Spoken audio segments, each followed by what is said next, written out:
శ్రీమాత్రే నమః. వినాయకుడి పూజ వినాయక చవితి రోజున చేసుకోవడానికి కుదరకపోతే, ఆటంకం వస్తే, అడ్డు వస్తే ఏం చెయ్యాలి అంటే, ఆటంకం పూర్తయిపోయినటువంటి రోజున, ఈ నవరాత్రుల్లో అయితే, ఈ 9 రోజుల్లో అయితే ఆటంకం ఏ రోజు పూర్తయిపోతుందో ఆ రోజు చేసేసుకోవచ్చు.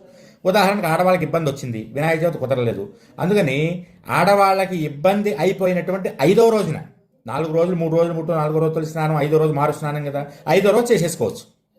అలాగే ఏదన్నా పురిటిమయిలో ఎవరన్నా చనిపోవడం అయిపోతే కనుక ఏ రోజు శుద్ధి అవుతుందో ఆ రోజు చేసేసుకోవచ్చు నవరాత్రుల్లో అయితే.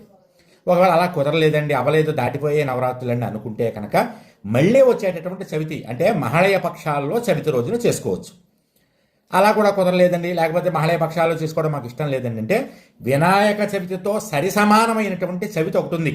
అదేంటి అంటే మాఘమాసంలో వచ్చేటటువంటి శుద్ధ చవితి. ఆ